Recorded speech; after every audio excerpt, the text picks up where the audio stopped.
teman-teman, saya Jeken Kalesa dari kelas 73 akan mempresentasikan tentang pencemaran lingkungan oleh sampah plastik. Namun sebelumnya kita perlu mengetahui sebenarnya apakah pencemaran itu. Pencemaran lingkungan adalah masuknya polutan ke lingkungan yang menyebabkan perubahan tatanan lingkungan, bahkan menurunnya kualitas lingkungan.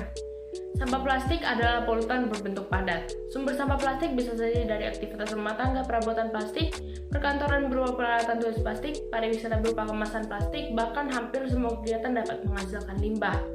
Lalu apa dampaknya? Bagi makhluk hidup, jika sampah plastik dibakar dengan sembarangan, asap yang dihasilkan mengandung uraian plastik yang sangat beracun, seperti senyawa dioksin yang jika dihirup atau terserap dapat menyebabkan kanker bahkan kematian. Jika sampah dibuang ke lautan, dapat merusak ekosistem laut, seperti hewan laut yang keracunan atau terlilit plastik. Atau sampah di sungai merusak kehidupan sungai seperti matinya ikan-ikan. Bagi lingkungan, jika tidak dibuang pada tempatnya, sampah akan menimbulkan bau tidak sedap dan akan membuat lingkungan terlihat kotor. Bau tidak dapat hilang begitu saja, karena gas metana tidak dapat diserap oleh klorofil, tidak seperti karbon dioksida.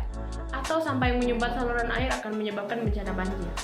Lalu apakah yang dapat kita lakukan? Paling mudah, kita bisa menghemat penggunaannya. Bahkan lebih baik jika tidak menggunakannya. Atau mendaur ulang, semua orang sudah tahu akan itu.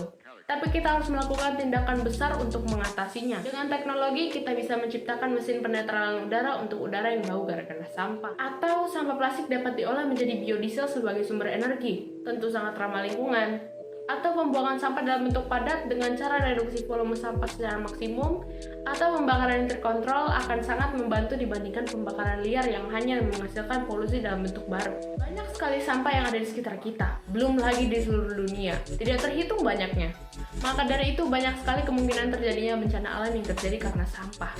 Salah satu dari bencana tersebut adalah banjir. Banjir adalah tergenangnya air akibat meluapnya air dari kapasitas penampungan. Negara kita penghasil sampah terbesar kedua di dunia dengan 3,8 juta ton lebih, 87%-nya dibuang ke laut. Maka dari itu, volume air laut meningkat dan menyebabkan banjir. Atau tumpukan sampah di saluran air akan membuat salurannya tersumbat dan airnya meluap. Dampaknya, arus air akan mengalir ke daerah pemukiman dan bangunan akan tergenang. Atau banjir dengan air yang kotor sudah bercampur dengan bakteri akan menyebabkan penyakit seperti infeksi saluran pernafasan, gatal-gatal, dan diare. Bahkan, ketika banjir surut, sampah dapat berserakan di mana-mana. Untuk mencegahnya, kita bisa menguras selokan agar arus air lancar. Jika banjir karena hujan, air banjir tidak akan kotor. Kedua, menanam pohon untuk daerah resapan. Jika hujan deras turun, akan turun perlahan dengan adanya pohon yang akan menyerap. Atau kita bisa membuat sumber resapan sendiri, bahkan bisa menerapkan sistem terasering untuk memperlambat arus air. Ketiga, menghemat apapun supaya tidak menghasilkan banyak sampah. Keempat, menyediakan tempat sampah lebih banyak di tempat umum supaya orang tidak membuang sampah sembarangan. Dan kelima, tidak membangun rumah di pinggir sungai atau membuat rumah dengan meninggikan lantainya supaya banjir tidak masuk ke dalam. Berikut adalah simulasi tentang apa yang perlu dilakukan usai banjir. Pertama, kita bisa membersihkan rumah dari lumpur-lumpur sisa banjir.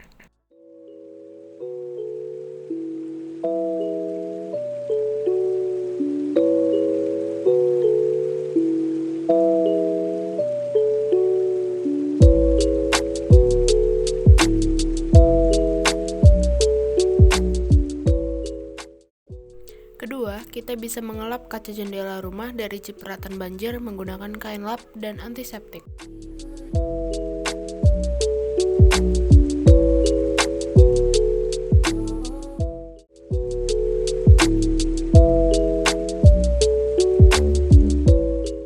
Ketiga, kita bisa menyiapkan air bersih untuk menghindari diare serta waspada terhadap banjir susulan.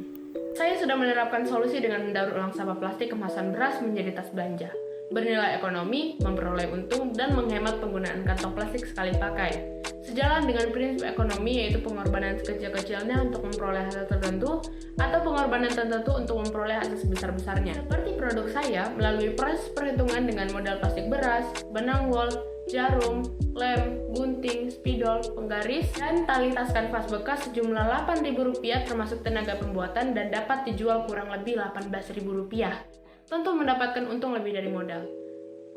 Sebagai bukti, ini adalah dokumentasi pembuatannya. Di dua foto pertama, saya mulai menandai jalur potong dan memotong plastik beras, lalu dua foto berikutnya saya sedang merekatkan bahan dengan lem dan penggaris.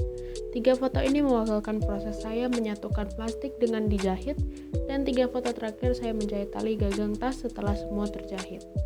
Sebetulnya, semua masalah ini tidak akan mungkin terjadi apabila manusia tidak terjatuh dalam dosa. Manusia kehilangan kemuliaan diri dan kepeduliannya terhadap kita. Karena tertulis dalam Kejadian 2 ayat 15, Tuhan Allah mengambil manusia itu dan menempatkannya dalam Taman Eden untuk mengusahakan dan memelihara taman itu. Tuhan telah memberikan kita tanggung jawab pada lingkungan untuk memelihara. Kita boleh menghasilkan sampah, tapi kita harus mengelolanya dengan bijak, bukan membiarkannya terbengkalai sampai merusak bumi dengan pencemaran lingkungan dan menjadi penyebab bencana alam. Kenyataannya banyak orang-orang yang bahkan sengaja membuat sampah. Contoh kerusakan alam yang ditemukan antara lain ada banjir, solusinya adalah tidak membuang sampah sembarangan. Karena longsor, solusinya menanam pohon di lahan kosong. Solusi udara berupa kabut asap, solusinya memakai transportasi ramah lingkungan dan tidak menebang sembarangan. Terumbu karang rusak, tidak membuang sampah ke laut. Kekeringan, solusinya adalah reboisasi. Sekian presentasi dari saya. Terima kasih atas perhatiannya. Tuhan Yesus memberkati. Mari kita bersama menjaga bumi.